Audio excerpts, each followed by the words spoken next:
أعوذ بالله من الشيطان الرجيم بسم الله الرحمن الرحيم والحمد لله رب العالمين والصلاة والسلام على المصطفى محمد وآله الطيبين الطاهرين اللهم صل على محمد وآل محمد وعجل فرجهم واللعنة الدائمة على أعدائهم أجمعين إلى قيام يوم الدين رب اشرح لي صدري ويسر لي أمري واحلل عقدة من لساني يفقه قولي اللهم كن لي وليك الحجة بن الحسن صلواتك عليه وعلى آبائه في هذه الساعة وفي كل ساعة وليا وحافظا وقائدا وناصرا ودليلا وعينا حتى تسكنه أرضك طوعا وتمتعه فيها طويلا برحمتك يا أرحم الراحمين.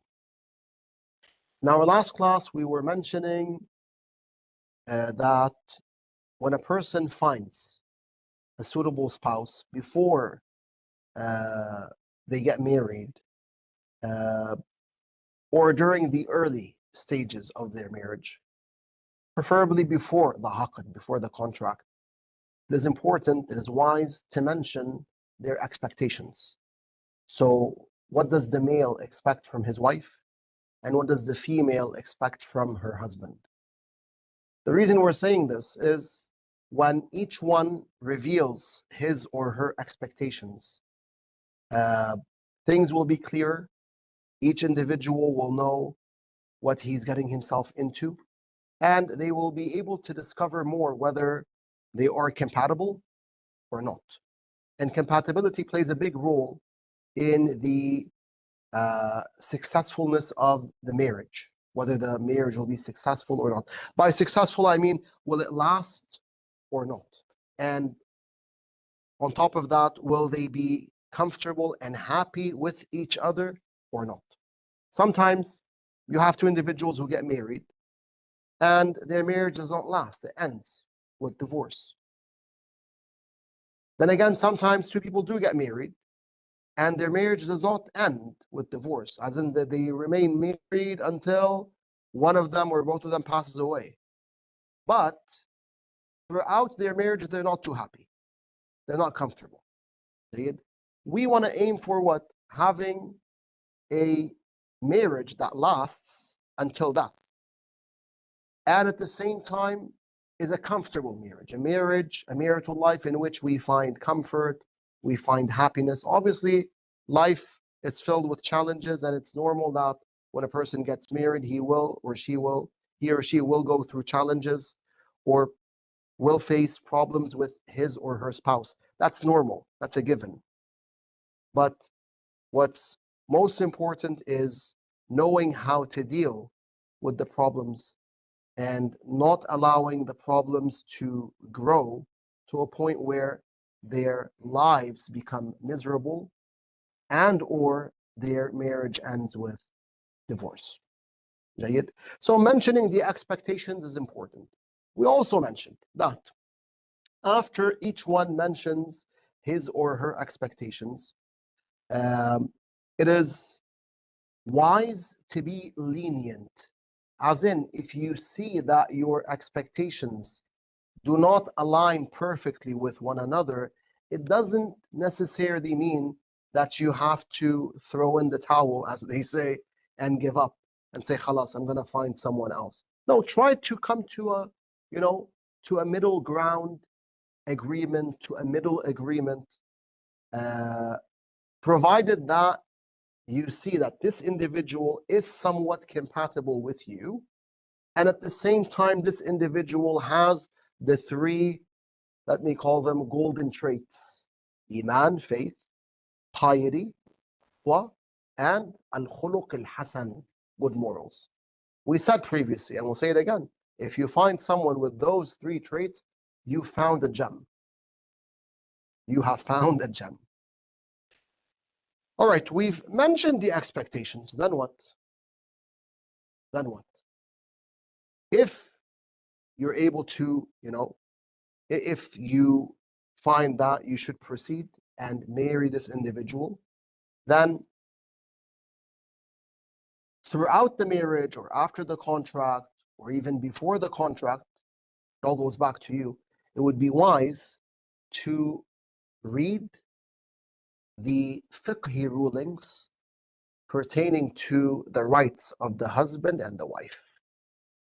This is not only wise, it's actually necessary. It's necessary for a man to know what are his obligations in regards to his wife. And it's necessary for a woman to know what are her obligations in regards to her husband. Hence, personally, I like to give this piece of advice. This is not wajib, but it's wise to do. Usually after the contract, after two people get married, a period of time goes by before they have the wedding. Jayyid? Now this period will vary depending on what? Depending on culture, customs, habits, and the families as well. Sometimes a person will, for example, will be married, but an X amount of years will pass before the wedding takes place.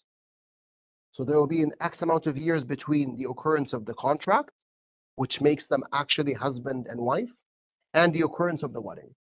Sometimes, no, the period is quite short. Matalan, 3 or 4 or 6 months pass and the wedding happens. There is a tradition indicating that between Imam Ali's contract with Sayyidah Fatima salamullah alayhima and their wedding, there was 1 month. So after 1 month, the wedding took place. طيب. Usually there's a period of time in which they get to know each other more. And then after that period of time passes, the wedding happens. Throughout that period, it would be wise that both of them, take a look at the books of jurisprudence and read what is wajib on the man and what is wajib on the woman. What are his duties and what are her duties. But at the same time, it is necessary to keep the following point in mind. What's the point? In the books of jurisprudence, the Maraja will mention the bare minimum that a husband or a wife should do towards his or her spouse. They'll mention the bare minimum, meaning what's wajib on the husband towards his wife, and what's wajib, what's mandatory on the wife towards her husband. Which means you are not obligated to only perform what's inside the book of jurisprudence.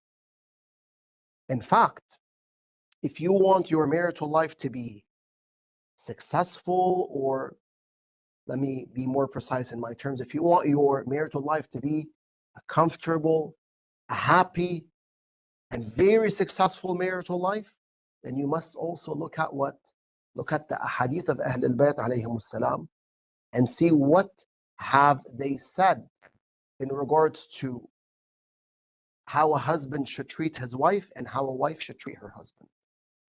In better terms, look at the recommendations of Ahlul Bait salamullah alayhim. What have they said in regards to spousal treatment, and follow their recommendations, follow their guidelines alayhimus salam. If you do that, if the husband does this and the wife does it as well, they will be happy. Without doubt, they will be happy. And if they're not happy, sue me. Jayyid, تفضل حبيبي. I totally agree with you. I mean, that is just like, it's like laws. Yeah. Literally is law. Yeah. I live by law.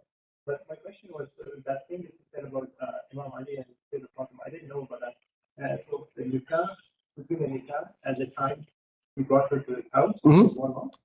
Based on a tradition, 1 month. Yes. Yes. Yes. Yes.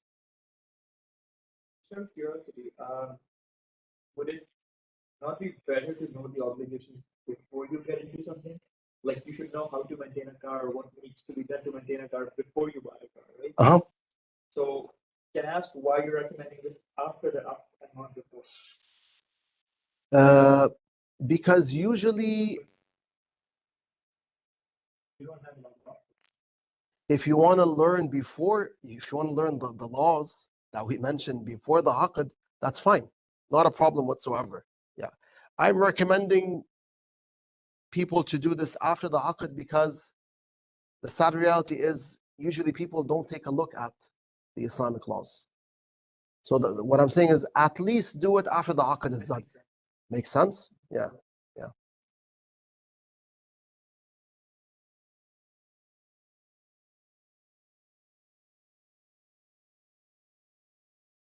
At least do it after the aqd, yeah.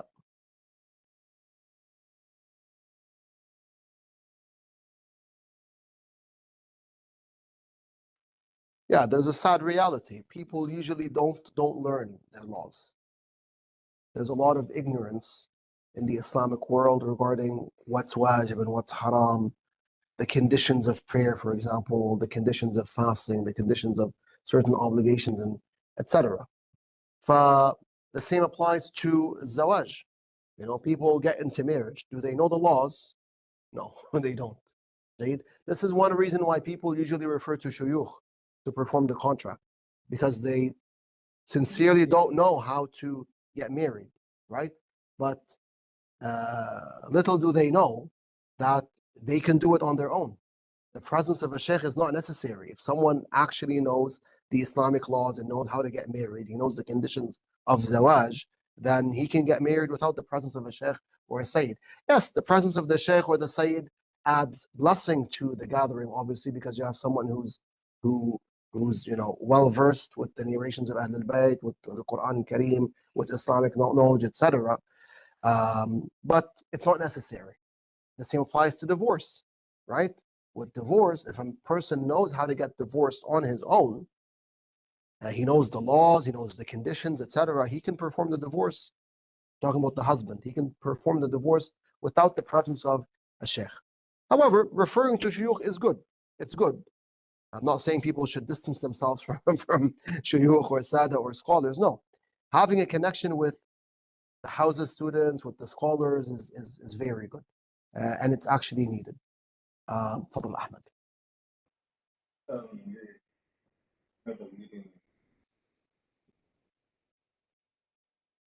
That's a deep question. That needs maybe a series of lessons. Yeah.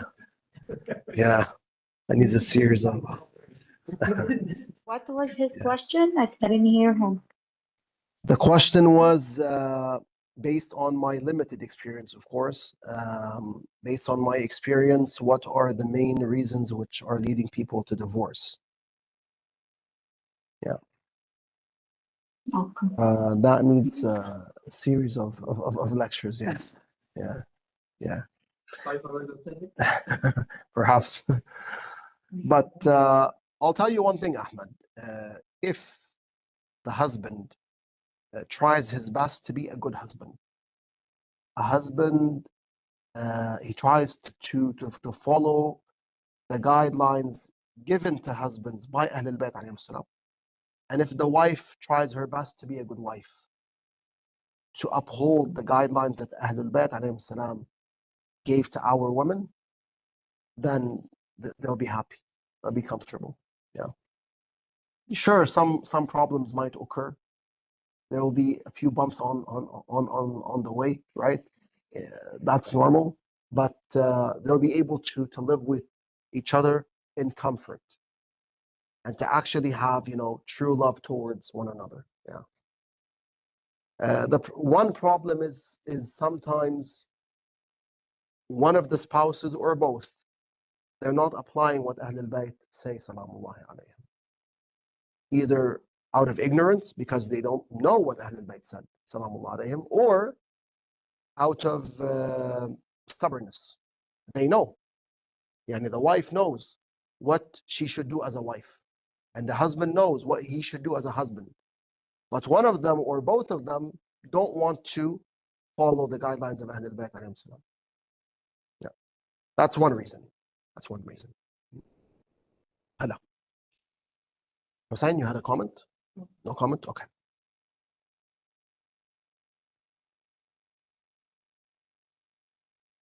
جيد. So again, just to clarify the point regarding learning the laws, a person can do it before the marriage. That's fine.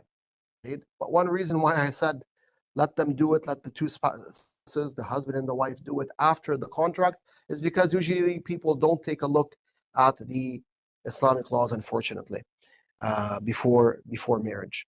I'm talking here, of course, about the Islamic laws pertaining to marriage. Nonetheless, it is very important to understand that what the fuqaha mention in the books of jurisprudence is the bare minimum of what the husband or the wife should do. But the faqih, the jurist, is not telling you you have to simply abide by what I am saying. You cannot go beyond this. He's not saying this.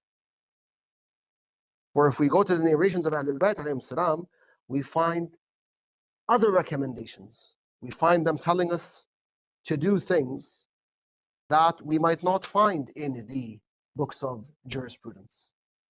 Again, because the book of jurisprudence tells you the bare minimum. What is the bare minimum that should be upheld, or that should be done by the husband and by the wife.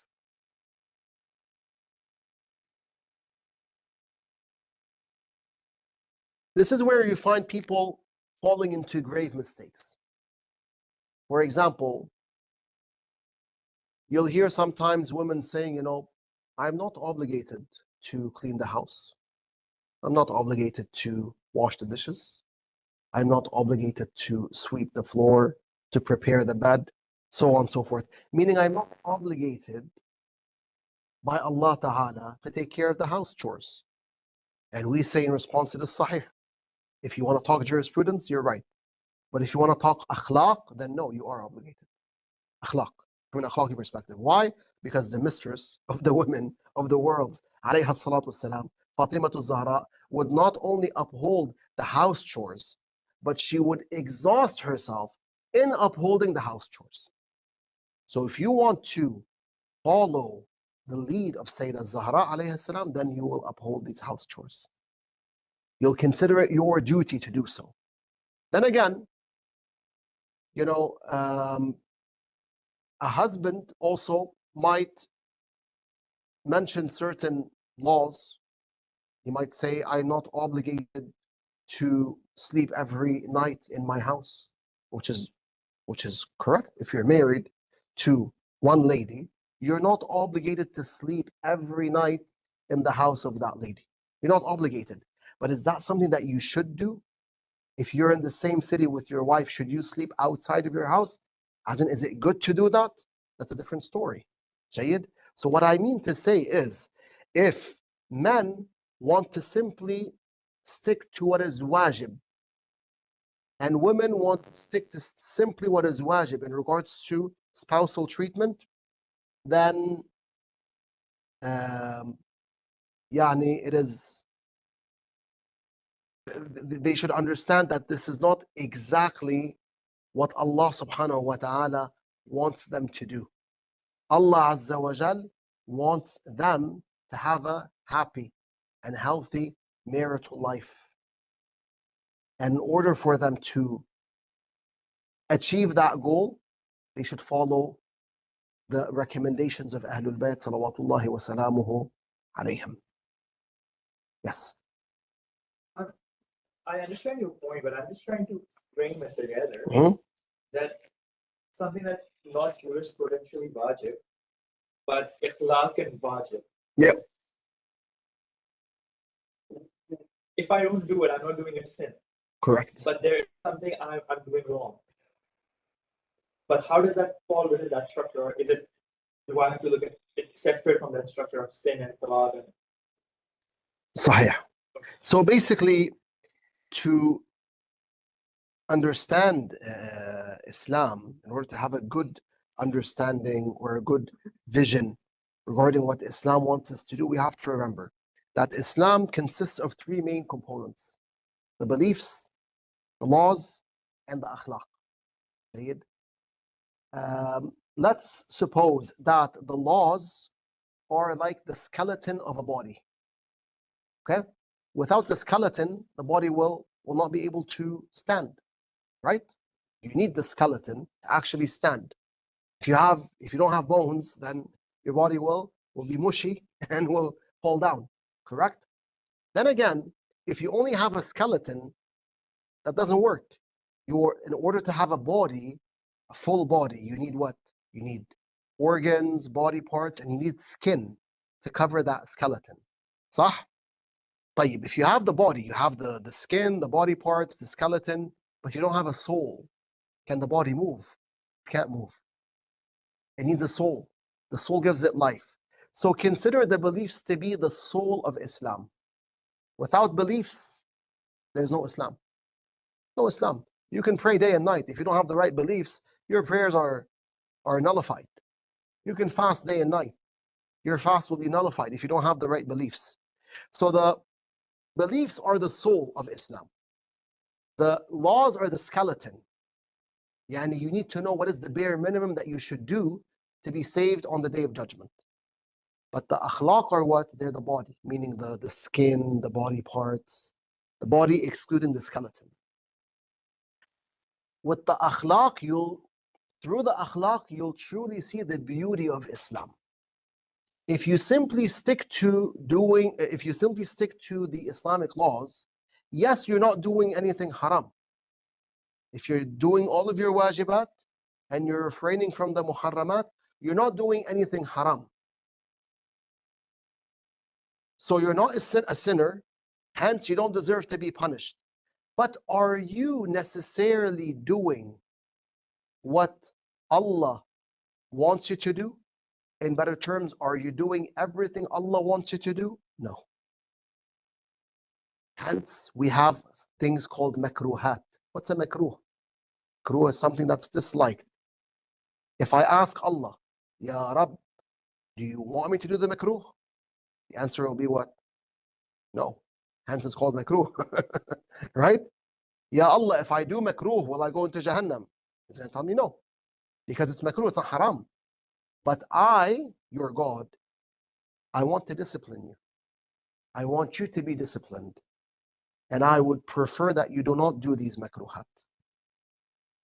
The opposite applies to the mustahabbat. Mustahab is something Allah loves, something Allah wants you to do. Sah? If I don't do it, I'll go into hell. Allah tells me no. Hence it's called mustahab. It's not wajib. So if I don't pray Salat al-Layl whatsoever, which is one of the greatest mustahabbat, can I still make it into heaven? Yes.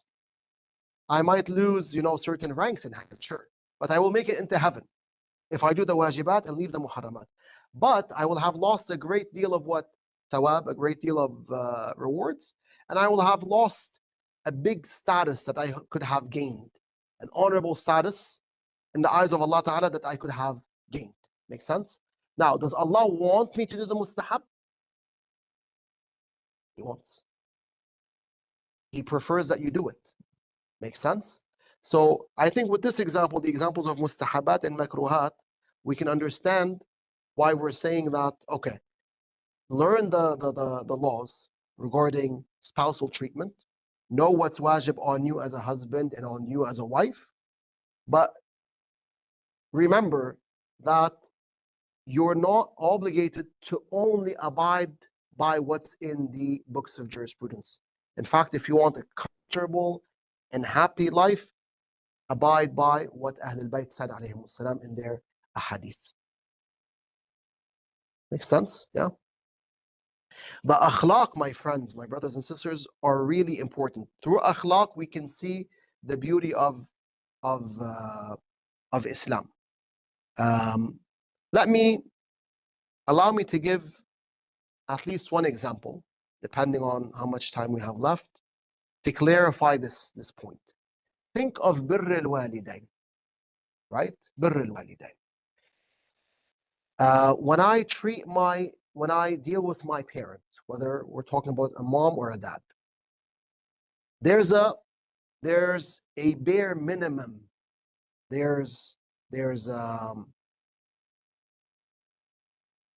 a specific kind of treatment that I'm supposed to show my parents. If I don't show them that kind of treatment, I will be considered a haq, right? I'll be considered as one who is mistreating his parents. So there's a line or multiple lines that you cannot cross in regards to the way you treat your parents. If you cross those lines, you're what? You're a haq. For example, if I swear at them, I'm a haq. I'm a sinner. And Allah considers me what? To be someone who's mistreating his parents. If I yell at them, I'm a haq. If I hit them, I'm a haq. In fact, the Imam tells me that you can't even stare at them in a bad way. You know, when you give someone an ugly stare, a stare of anger, right? You can't stare at them in that way, right? And this is something that we might fall into sometimes. We're not ma'asumeen. Hence, we seek forgiveness from Allah subhanahu wa ta'ala. But okay, suppose that I don't cross any of the lines which make me haq. So I treat my parents in a good way, but to the bare minimum. Meaning I show them a minimal amount of good treatment to the point I'm not haq. Have I done my duty in that case? As in, am I doing what I'm supposed to do? Yes and no. Yes, in the sense that you're not a sinner. But no, in the sense that Allah Azza wa Jal doesn't only want that from you. Allah advises you, Ahlul Bait advise you to treat your parents in the best of ways. The more good treatment you show them, the higher your status will be in the eyes of Allah subhanahu wa ta'ala. So I can say with confidence, Allah wants me to shower my parents with kindness. As soon as I say this, someone will tell me, is it wajib? Take it easy. I'm not talking about wajibat and muharramat here. I'm talking about God's plan. Allah wants me to be a perfect human being.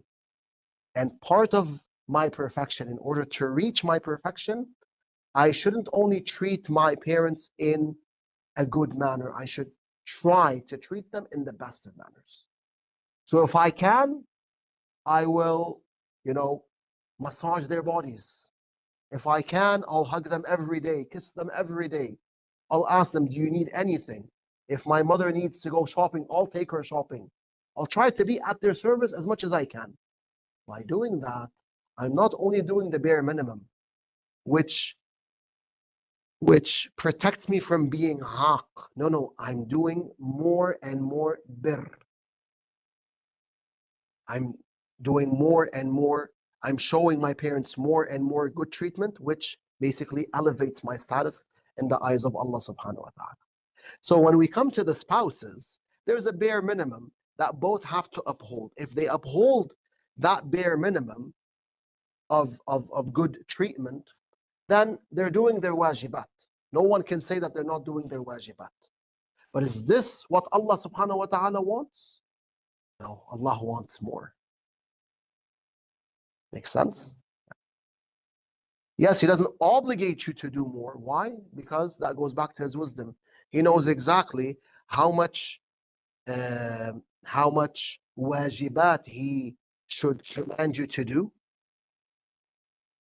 and how much mustahabbat He should command you to do. He knows what should be wajib and what shouldn't. If Allah wanted, He could have told us to pray 6 daily prayers or 7 daily prayers. He could have said, Salat al-Layl is wajib. But He knows best that, okay, for Banu Adam, commanding them to do 5 daily prayers is enough. I'll make Salat al-Layl mustahab. I'll make al-nawafil al-nahariya mustahab. So I'll give them the option of doing it or not. But if they do it, they elevate. Make sense? So the husband who treats his wife in a good manner and doesn't only do the bare minimum, that person does what? That person elevates. The wife who doesn't only do the bare minimum, she tries to be at the service of her husband. She tries to treat him like a king.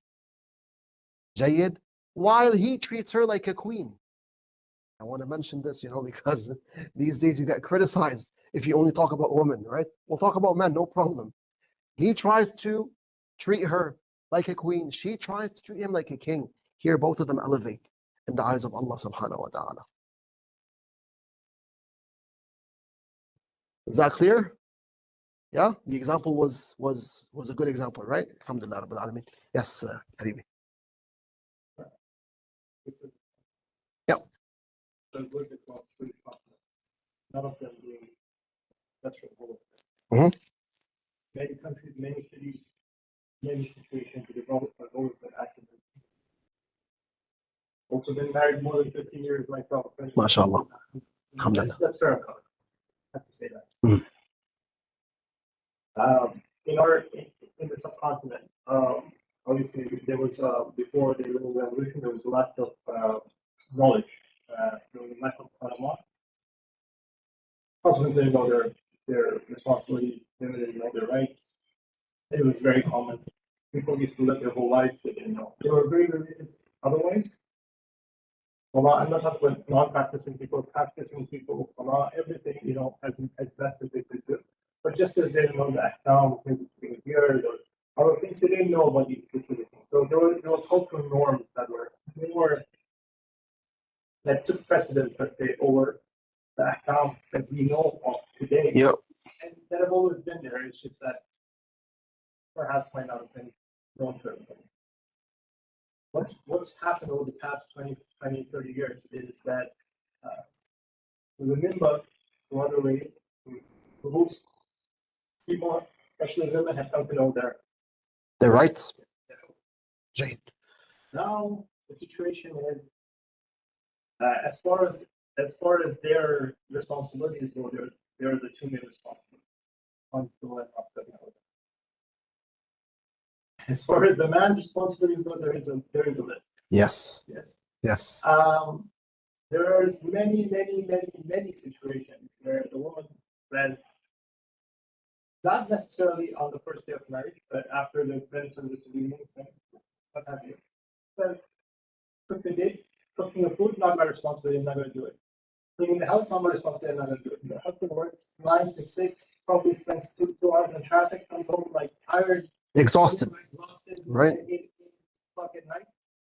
He can't do that. He Right. can't manage. He can't afford to keep making. Right. So this is probably, it's much more common outside of our ancestral lands, where there is a lot of like subconscious, like subliminal programming from Western culture, right? Right.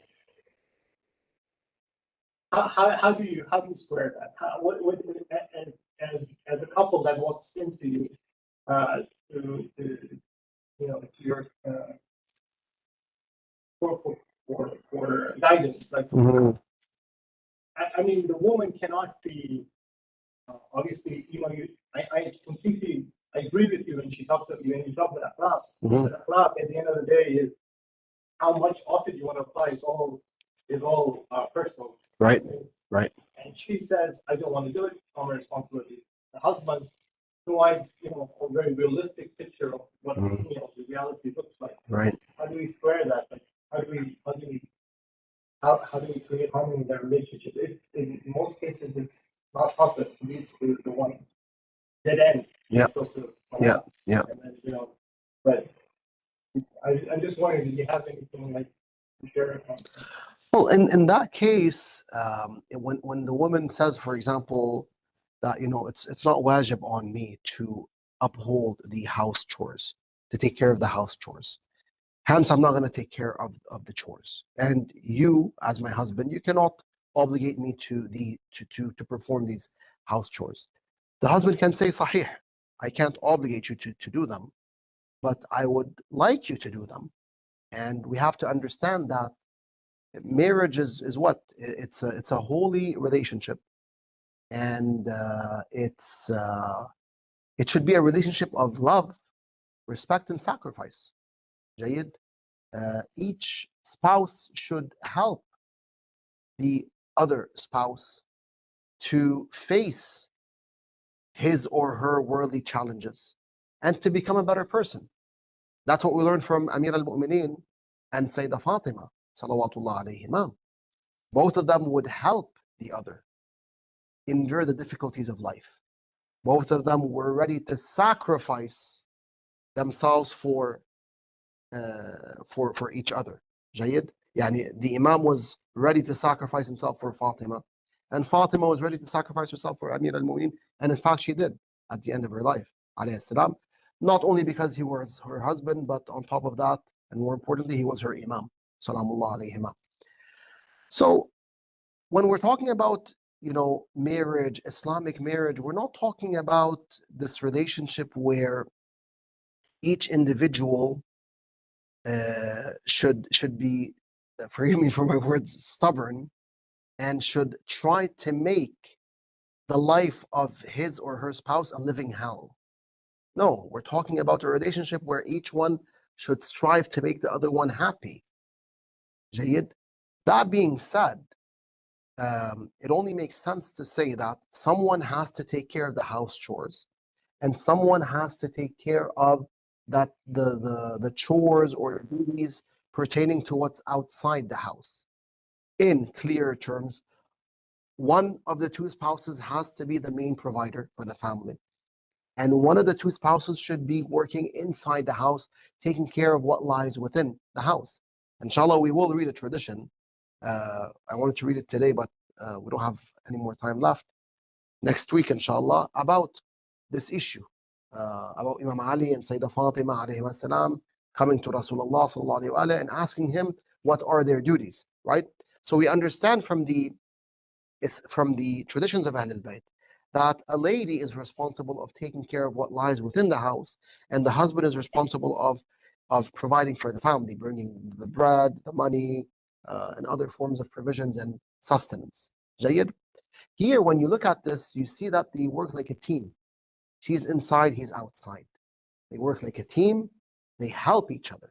But when the lady says, you know what, it's not wajib on me to take care of the house chores, all right, so what's your wajibat? What are your wajibat in that case? If the husband is doing his part in bringing money, bringing food, and whatnot to the house, then what is your role as a wife? Makes sense? If she says, I don't want to do it, khalas, period, I don't want to do it, we say, okay, sure, you can do it, you can take that stance, but where will that lead your husband? That's a different story. At the end of the day, when someone feels that he's not comfortable in his or her house, what's going to happen? We have to be realistic. Problems are going to happen. And this goes both ways. I'm going to give an example in a few minutes about the man, how he might misuse his wilaya, his authority, and his treatment towards his wife might lead to also big problems, right? We have to be realistic. The way you behave, your behavior has an effect on your marital relationship. Someone can say, khalas, I'm not going to do this, period. You can't convince me. Sure. Where will that lead you? God knows. It might lead to problems. It might lead to divorce because you're not showing any leniency, right? طيب. I'm going to give an example that might be a bit sensitive. Actually, it's very sensitive. But this example will help clarify how, a person cannot simply say, you know what, I just want to do my wajibat. And that's it. You have to live with me. You have to accept me. No. If you're not willing to be lenient and you're not willing to, follow the recommendations of Ahlul Bait alayhim wassalatu wassalam, then at the end of the day, I can do the same, right?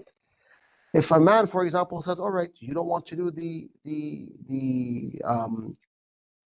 uphold the house chores, take care of the house chores, I don't have to sleep every night in my house.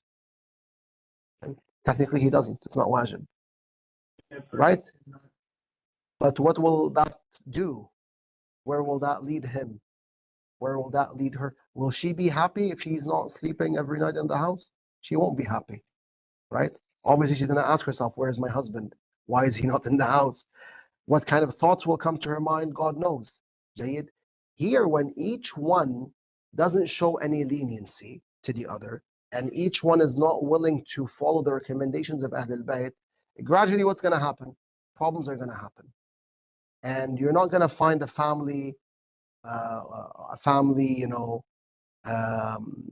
that's comfortable.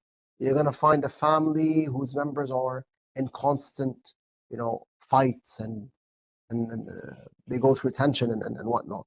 Yeah. Hence, we're saying follow the fiqh. That's the skeleton. But you also have the body. You have the akhlaq, the recommendations of Ahlul Bayt.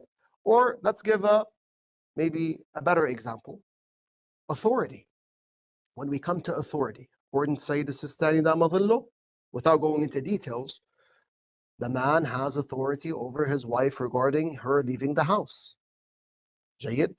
So if he doesn't give her permission to leave, she's not allowed to leave, except in two cases. One which applies to her family members, which we can talk about later on, and one which applies to wajibat. If she has to leave the house to perform something wajib, as in she cannot perform that wajib deed in the house, then she can leave even if he does not give her permission.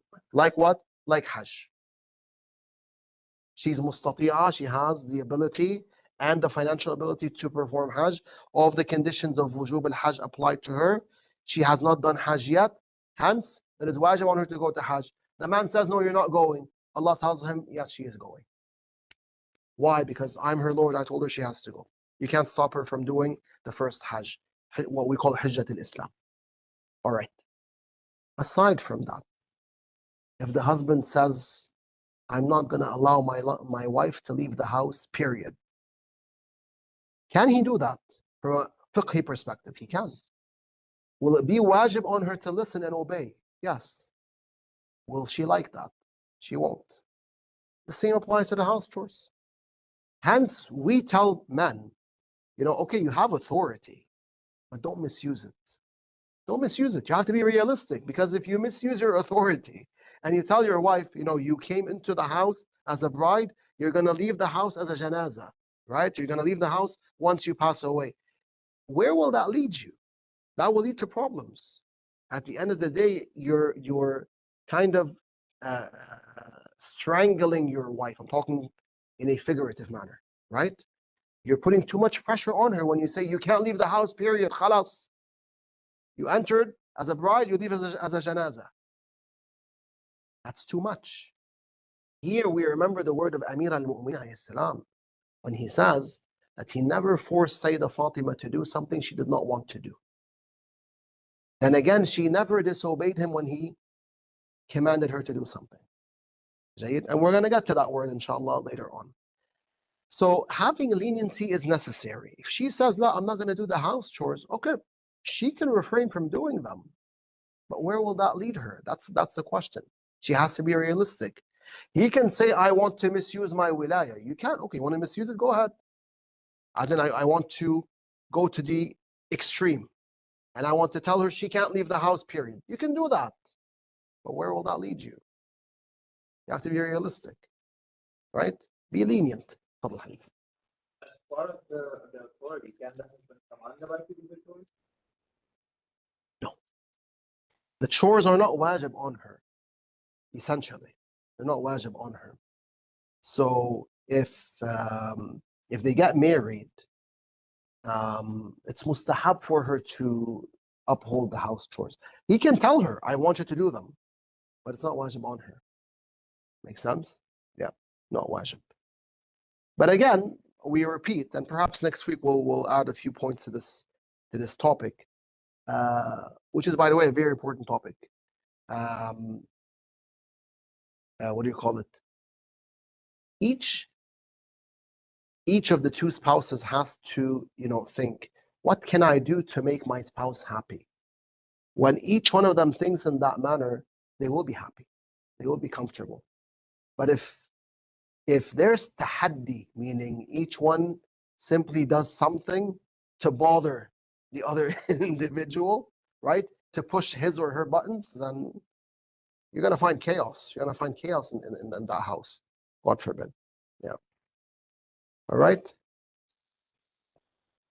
Assalamu alaikum, inshallah. Assalamu alaikum, inshallah.